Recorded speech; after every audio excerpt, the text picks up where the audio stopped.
Hello guys, welcome to my YouTube channel smart study classes. मैं Vipin sir आप लोगों के लिए एक बार फिर से आज एक नए टॉपिक के साथ डिस्कस करेंगे।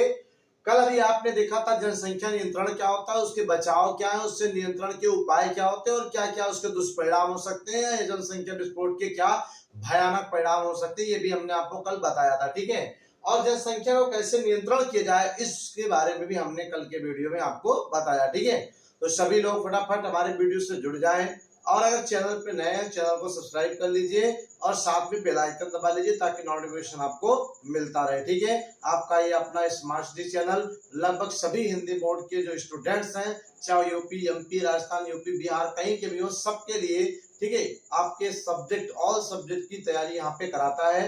तो सभी गाइस कहीं और ना भटके, इसी चैनल पे रेगुलर कंटिन्यू वीडियो को वॉचिंग करें, आपको यहाँ पे सारी वीडियो प्रोवाइड हो जाएगी। ठीक है, तो चलिए ज्यादा लेट ना करते हुए मैं विपिन सर आपको आज मैं इस वीडियो में कुछ और इम्पोर्टेंट क्वेश्चन लेकर के आया हूं जो कि बहुत ही इम्पोर्टेंट है पेपर के लिए। आज के इस टॉपिक से 1 नंबर का भी क्वेश्चन पूछा जाता है और 4 नंबर के भी, 3 नंबर के भी क्वेश्चन पूछे जाते हैं। तो इस तरह से आज का वीडियो इम्पोर्टेंट होने वाला। ठीक है, चलिए आज जो हम पढ़ेंगे वो चैप्टर आपका वही है, चौथा जनन स्वास्थ्य अर्थात रिप्रोडक्टिव जो हेल्थ है, चैप्टर इसी है। इसी का हम पढ़ रहे हैं क्या, शल्य क्रिया अथवा बांध्याकरण या नसबंदी। ठीक है, शल्य क्रिया, बांध्याकरण या नसबंदी, जिसको स्टलाइजेशन कहते हैं। ठीक है, शल्य का मतलब होता है चीर फाड़ और क्रिया माने जारी रहो करना, और उसके बाद बांध्याकरण का मतलब होता है बांध्याकरण कर देना अर्थात संतान उत्पन्न करने के प्रोसेस को क्लोज कर देना, बंद कर देना। और नसबंदी का मतलब है नस को बंद कर देते हैं। नस का मतलब होता है कि नली जिसके द्वारा शुक्राणु अंडाणु आते हैं और जाते हैं, उसी नली को बंद कर दिया जाता है, इसलिए इसे नसबंदी भी कहते हैं। ठीक है, आपको समझ में आ गया होगा थोड़ा बहुत नसबंदी का क्या उद्देश्य, क्या अर्थ है। दोस्तों कल मैंने आपको जो वीडियो में बताया था कि जनसंख्या का अगर इसी तरह से बढ़ता रहा सन 2030 तक भारत 200 करोड़ के आंकड़ों को पार करेगा और चीन को पीछे छोड़कर टॉप पे आपका भारत पहुंच जाएगा।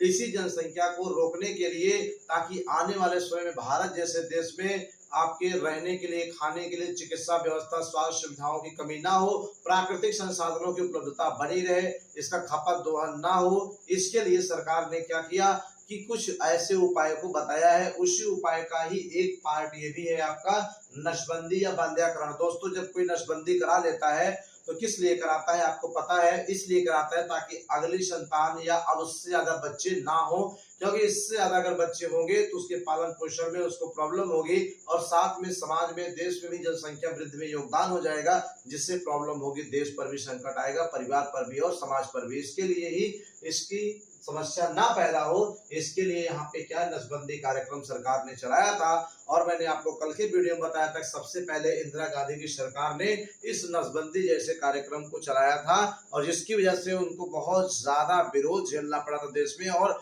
सरकार गिर गई थी और इमरजेंसी लागू हो गया था। हालांकि लोग बाद में समझे कि नसबंदी जैसे कार्यक्रम का उद्देश्य है जनसंख्या को नियंत्रित करना, और बाद में लोगों ने जब समझा तो बाद में फिर से उनकी अगेंस्ट सरकार बनी और आज भी लोग लगभग 2 से 4% लोग ही क्या है इस नसबंदी कार्यक्रम को अपनाते हैं अर्थात इस प्रक्रिया को अपनाते हैं। लेकिन ऐसा नहीं है, कुछ लोग डरते हैं, उनको डर लगता है नसबंदी करा लेंगे तो हमारी जो प्रजनन क्षमता है, शारीरिक संबंध बनाने की क्षमता खत्म हो जाएगी।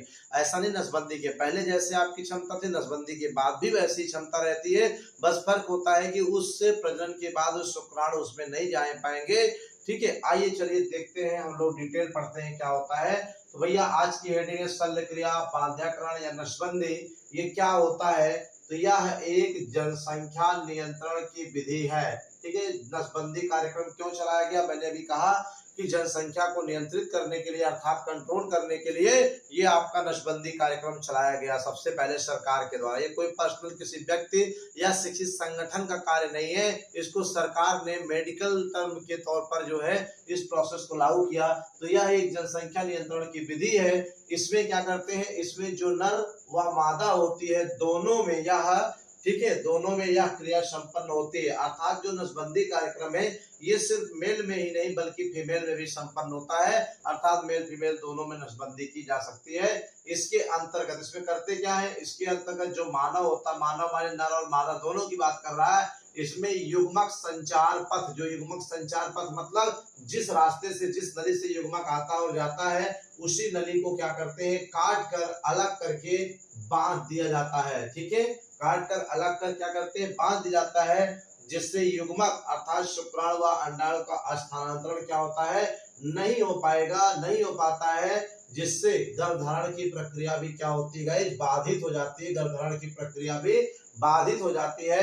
तो इसे ही क्या कहते हैं, शल्य क्रिया या बांध्याकरण कहते हैं या नसबंदी कहते हैं। ठीक है, तो कुल मिला के यही कह रहा है कि नसबंदी कार्यक्रम में नस को बंद कर देता है। नस माने नली या पथ, जिस रास्ते से शुक्राणु और अंडाणु आते जाते हैं मेल फीमेल में, उसी नली को क्या करते हैं, बंद कर देते हैं। ठीक है, काट कर बांध देते हैं। इसी क्रिया को शल्यकरण या फिर हम बांध्याकरण कहते हैं, नसबंदी कहते हैं। और यह क्रिया दो प्रकार की होती है। ठीक है, नसबंदी प्रोसेस क्या होता है, दो प्रकार की होती है। एक वैक्सोटोमी होती है, जिसे शुक्रवाहिका उच्छेदन कहते हैं, और एक ट्यूबेक्टोमी होती है, जिसे नलिका उच्छेदन कहते हैं। ठीक है, तो वैक्सोटोमी क्या है और ट्यूबेक्टोमी क्या है, ये भी आपसे क्वेश्चन पूछा गया है बोर्ड एग्जाम में 1 नंबर का, कि पुरुष नसबंदी को क्या कहते हैं, महिला नसबंदी को क्या कहते हैं, या वैक्सोटोमी और ट्यूबेक्टोमी अंतर बताइए, या आपसे पूछ लेगा वैक्सोटोमी किसे कहते हैं समझाइए, या ट्यूबेक्टोमी किसे कहते हैं समझाइए। ऐसा कुछ क्वेश्चन आपसे पेपर में पूछा जा सकता है, पूछा भी गया है। तो चलिए पहला देखते हैं, वैक्सोटोमी क्या है। नसबंदी दो प्रकार की होती है, जिसमें पहला आपका है शुक्रवाहिका उच्छेदन या वैक्सोटोमी। हेडिंग से यानी कि आपको रटने की कोई जरूरत नहीं होती, हेडिंग कोई तोड़ो मरोड़ोगे तो कुछ ना कुछ उत्तर जरूर निकलेगा। तो यहाँ कह रहा शुक्रवाहिका उच्छेदन, उच्छेदन का मतलब होता है चीर फाड़ करना, काट पीट कर देना। शुक्रवाहिका का मतलब है जिससे शुक्राणु जिस नली से क्या होता है, बाहर निकलता है, अर्थात शुक्रवाहिका या शुक्रवाहिनी जिसे कहते हैं, वासर डिफरेंस कहते हैं, उसी का विच्छेदन कर देते हैं, अर्थात काट पीट के अलग कर देते हैं। ठीक है, इसी को कहते हैं शुक्रवाहिका उच्छेदन या वैक्सोटोमी कहते हैं। लेकिन क्या कि जब नर के अंडकोश के शुक्रवाहिनी, जो नर का अंडकोश होता है, अंडकोश का मतलब इसमें क्या रहता है, आपका वृषण रहता है, उसके अंदर जो शुक्रवाहिनियां होती हैं, जो एक नली होती है, जैसे ये फिगर आप देख रहे हैं यहाँ पे, ये नर जनन तंत्र है पूरा। तो ये आप जो देख रहे हैं, ये जो नली है आपका, ये शुक्रवाहिका, ये जो नली है इधर की ओर, और जो ये नली इधर की ओर, ये आपका वृषण है। ठीक है, ये आपका क्या है, वृषण है। वृषण का मतलब जान रहे हो, नर का प्रमुख जननांग जहाँ शुक्राणु बनते हैं, इसी में शुक्राणु बनते हैं, और आफ्टर रिप्रोडक्शन यहाँ से शुक्राणु निकल करके तेजी के साथ इस नली से होकर ऐसे, ये आपका शिश्न है, पेनिस है, इसी के द्वारा ये बाहर निकलते हैं। लेकिन करते क्या है कि पुरुष नसबंदी में इसी को यहीं पे काट देते हैं। ठीक है, इसी को यहीं पे काट करके ऐसे अलग करके इसको बांध देते हैं ऐसे, और इसको भी क्या करते हैं, ऐसे भी यहाँ पे कट लगाकर बांध देते हैं। ठीक है, और इस वाले को भी ऐसे ही कट लगाकर यहाँ बांध देते हैं, और इस वाले को भी कट लगाकर ऐसे बांध देते हैं। अब क्या होगा, प्रजनन के दौरान यहाँ से जो शुक्राणु निकल रहे थे, वो शुक्राणु यहाँ पे जाकर बाहर पेनिस से निकल नहीं पाएंगे, जिससे महिला के शरीर में शुक्राणु नहीं पहुंच पाएंगे। ठीक है, तो कुल मिलाकर के ये क्या कराता है, शुक्रवाहिका उच्छेदन। यही जो नली थी आपकी, ये ट्यूब थी, इसी को शुक्रवाहिका या शुक्रवाहिनी कहते हैं। इसी का उच्छेदन कर दिया, काट के बांध दिया जाता है, अलग कर दिया जाता है, तो इस क्रिया को वैक्सोटोमी कहते हैं। ठीक है, तो लिखा भी है, जब नर के अंडकोश के शुक्रवाहिनी को बांध दिया जाता है या काट कर चीरा लगा देते हैं। ठीक है, तो काट कर चीरा लगा देते हैं, इससे क्या होगा, शुक्राणु अर्थात जो नर युग्मक होगा, इनका स्थानांतरण जो है कहां से, इस वृषण से होकर महिला की बॉडी में नहीं जा पाएगा। तो इसे ही हम क्या कहते हैं, शुक्र उच्छेदन कहते हैं, अर्थात वैक्सोटोमी कहते हैं। क्या कहते हैं, वैक्सोटोमी कहते हैं। ठीक है, चलिए एक बार हम लोग फिर से देखते हैं ध्यान से। देखिए यहाँ पर आपको दिख रहा होगा, ये पूरा आपका नर जनन तंत्र, यहाँ लिखा है हमने नाम, मेल रिप्रोडक्टिव सिस्टम, ये नर जनन तंत्र है। नर जनन तंत्र में ये दो मेन है, जिनको वृषण कहते हैं, टेस्टिस कहते हैं। ये लेफ्ट और राइट होता है, ये लेफ्ट और राइट दो है।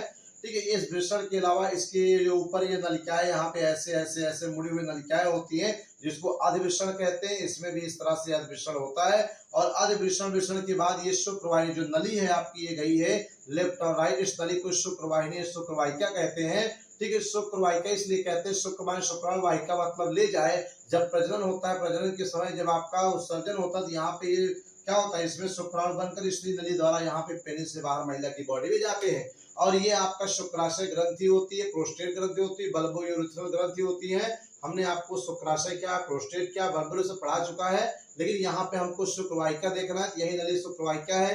तो जब डॉक्टर के पास जाते हैं आपको नसबंदी कराने, तो ये एक छोटा सा चीरा लगा के उधर भाग में इस नली को यहाँ से काट कर क्या करते हैं, अलग करके इसको ऐसे बांध देते हैं। और जब इसको ऐसे करके बांध दिए तो अब क्या होगा, प्रजनन के समय यहाँ से शुक्राणु निकल कर यहाँ नहीं आ पाएगा बाहर, ठीक है। केवल क्या आएगा, जो प्रोस्टेट यहाँ से निकालेंगे, जो शुक्राशय यहाँ से लिक्विड पदार्थ निकालेंगे वही आएगा। और इससे कोई महिला गर्भवती नहीं होती है, क्योंकि जब तक वृषण वाला जो लिक्विड है, सरल है, जो शुक्राणु वो नहीं आएगा, तब तक वो महिला क्या होगी, प्रेग्नेंट नहीं होगी, अर्थात क्या होगा, जनसंख्या वृद्धि नहीं होगी, ठीक है। तो ये आपका हो गया क्या, शुक्रवाहिका अर्थात सुच्छेदन वैक्सोटोमी कहते हैं, ठीक है। अब जो दूसरा आपका है बेटा, दूसरा वाला है ट्यूबेक्टोमी या नलिका उच्छेदन। 1 नंबर का क्वेश्चन पूछेगा कि नर नसबंदी को क्या कहते हैं, ठीक है। अर्थात जब पुरुष को नस को काटते, पुरुष की नसबंदी करते, उसे क्या कहते हैं, तो वैक्सोटोमी कहते हैं या शुक्रवाहिका उच्छेदन। और जब महिला में ये कार्य करते हैं तो उसे हम क्या कहते हैं, ट्यूबेक्टोमी कहते हैं, अर्थात नलिका उच्छेदन कहते हैं, ठीक है। ये आपका है।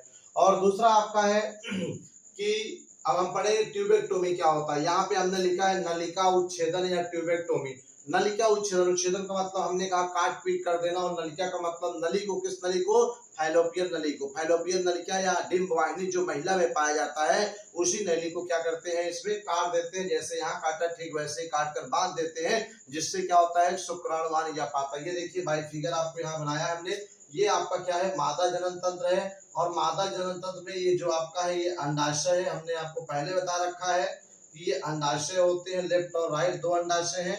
और अंडाशय के ऊपर ये देखिए, ये एक नली है, इसी नली को हम क्या कहते हैं बेटा, बोलो, डिंब वाहिनी कहते हैं। क्या कहते हैं, डिंब वाहिनी कहते हैं, या अंग्रेजी में फैलोपियन नलिका कहते हैं। क्या कहते हैं, फैलोपियन ट्यूब कहते हैं, ठीक है। क्या कहते हैं, फैलोपियन ट्यूब कहते हैं, ठीक है।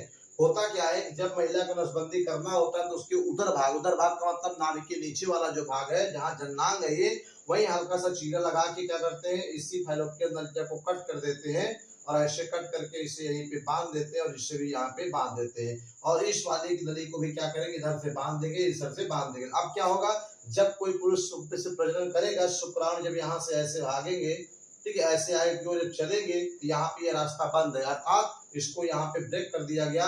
तो अब ये शुक्राणु नहीं जा पाएंगे, और अंडाणु यहाँ से आएगा, इस शुक्राणु से मिल नहीं पाएगा, अर्थात अब ये महिला मां नहीं बन सकती है, अर्थात जनसंख्या नियंत्रण हो जाएगा। इसी को क्या कहते हैं, नलिका उच्छेदन कहते हैं, अर्थात ट्यूबेक्टोमी। याद रखना, पूछता है वैक्सोटोमी ट्यूबेक्टोमी में कंफ्यूज मत होना। ट्यूब लिखा है ना, ट्यूबेक्टोमी यानी ट्यूब, ट्यूब माने महिला में पाई जाती है, तो ये महिला नसबंदी है, और ये क्या है बच्चा, पुरुष नसबंदी। इसमें क्या करते हैं, इस विधि में जो महिला होती है, महिला के फैलोपियन नलिका अर्थात ये वाली नली को क्या करते हैं, अर्थात डिंब वाहिनी को बांध देते हैं, या काट कर अलग कर बांधा जाता है। जैसे ये काट कर अलग कर बांध दिया जाता है, जिससे महिला में क्या होती है, शुक्राणु अंडाणु के पास नहीं पहुंच पाता है। यानी जब शुक्राणु यहाँ से चलेंगे, यहाँ पे अंडाणु पहले से उत्सर्जन हुआ है यहाँ से, ठीक है, यहाँ से अंडाणु यहाँ आए हैं, लेकिन ये क्या होगा, यहाँ शुक्राणु जाकर के यहीं पे बधा हुआ है, इसलिए आगे नहीं बढ़ पाएंगे, अंडाणु से नहीं मिल पाएंगे, इसलिए इसमें निषेचन नहीं होगा, ठीक है। लिखा भी है, जिससे निषेचन या गर्भधारण की क्रिया संपन्न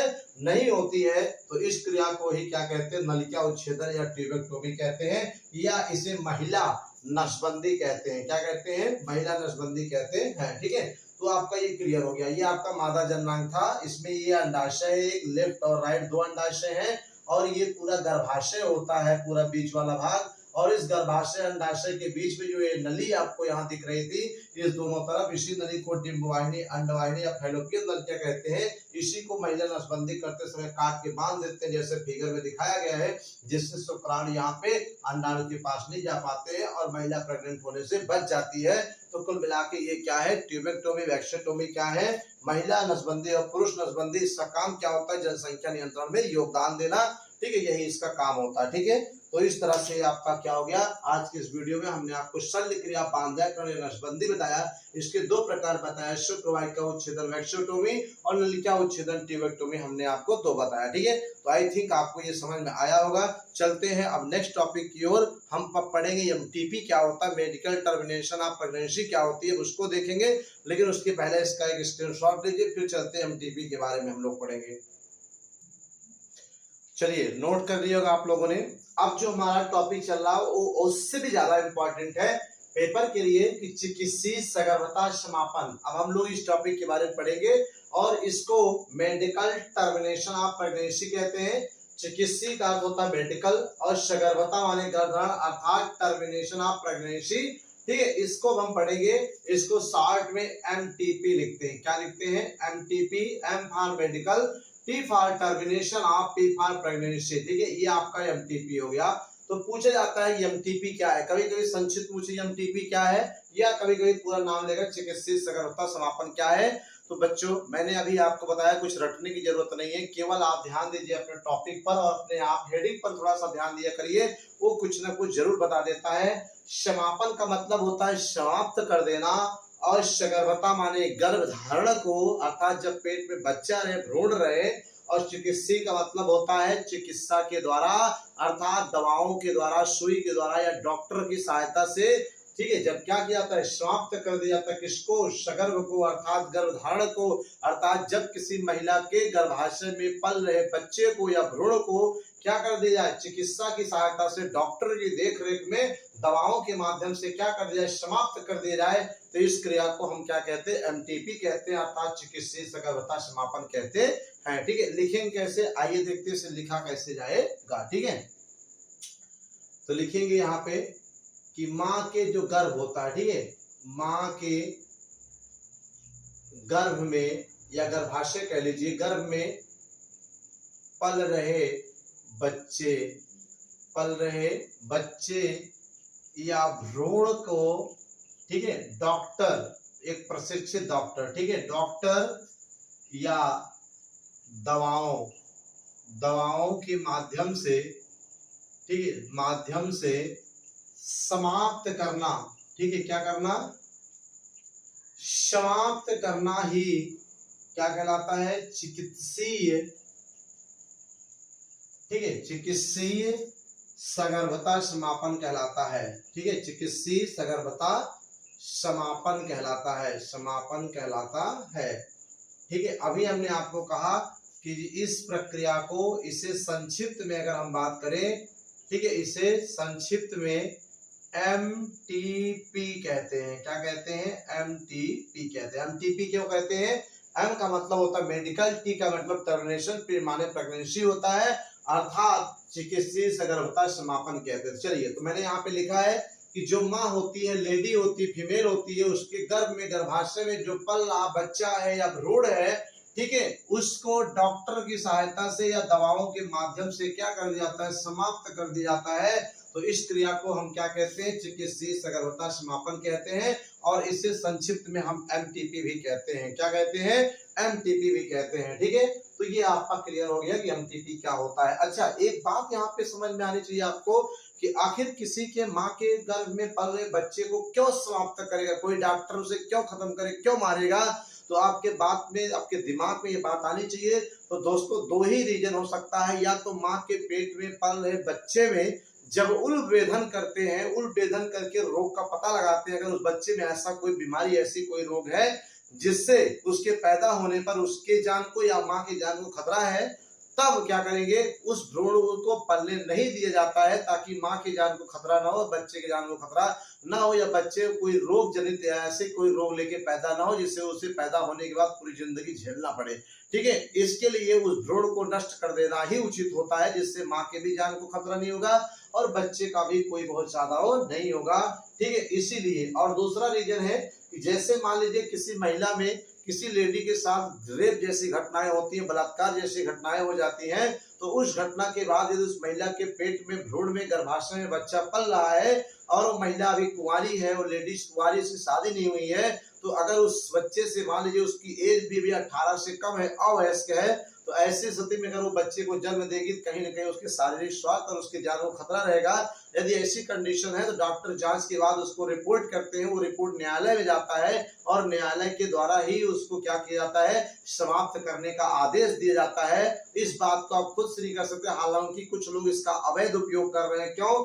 क्योंकि जब किसी बेटी को जन्म देने की बात आती है तो कुछ हमारे समाज में ऐसे लोग हैं जो बेटी के नाम पे थोड़ा घबरा जाते हैं और अगर एमटीपी करा लेते हैं उसका, ताकि वो क्या हो जाए, बेटी पैदा ना हो। तो ये इसका दुरुपयोग है। सरकार ने इस पे कानून बनाया, इसे स्वीकृति प्रदान भी कर दी कि भाई एमटीपी आप करा सकते हैं, लेकिन कंडीशन रखा है। कंडीशन नंबर 1 कि जब भ्रूण में पल रहा बच्चा किसी असाध्य जटिल रोग से ग्रसित हो जिसके पैदा होने पे मां की जान को खतरा होगा, ऐसी कंडीशन अगर है तो आप एमटीपी करा सकते हैं according to your rule regulation.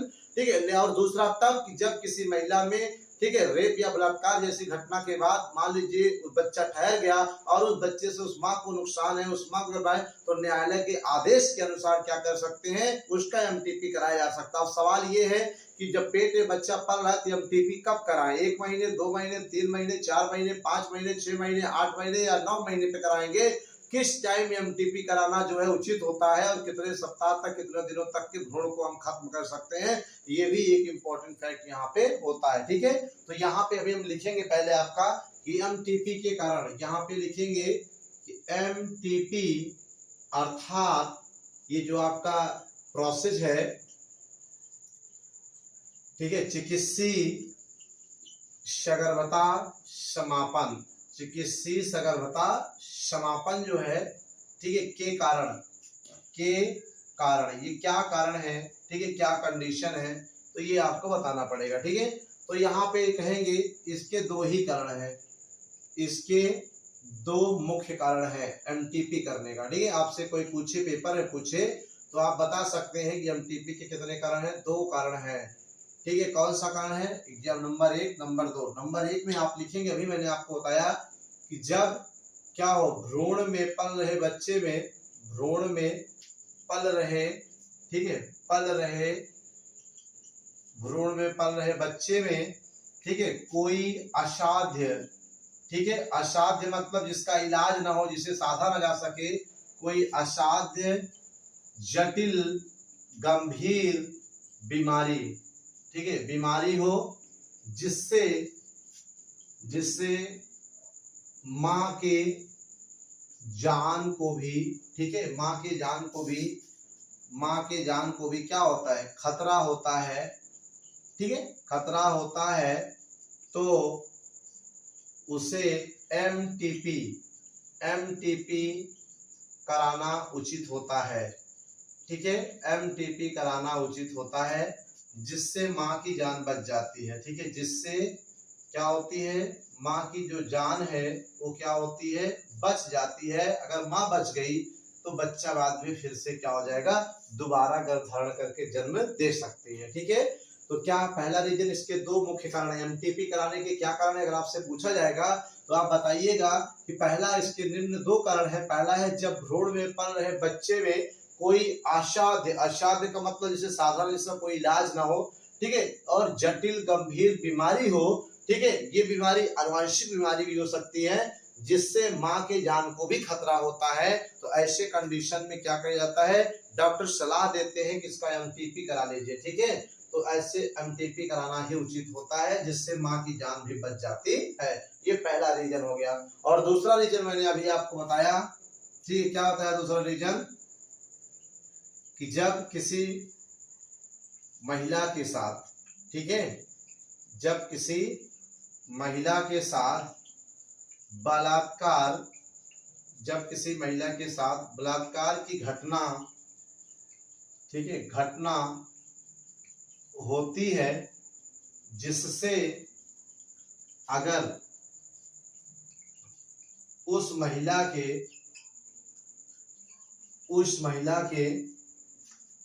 अंदर गर्भधारण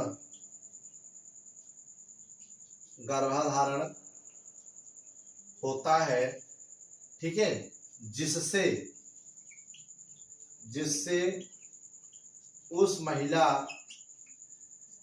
के जान को खतरा हो, ठीक है, क्या हो, जान को खतरा हो, तो उसे माननीय न्यायालय द्वारा, ठीक है, माननीय न्यायालय द्वारा या न्यायालय के आदेश के द्वारा, न्यायालय द्वारा आदेशानुसार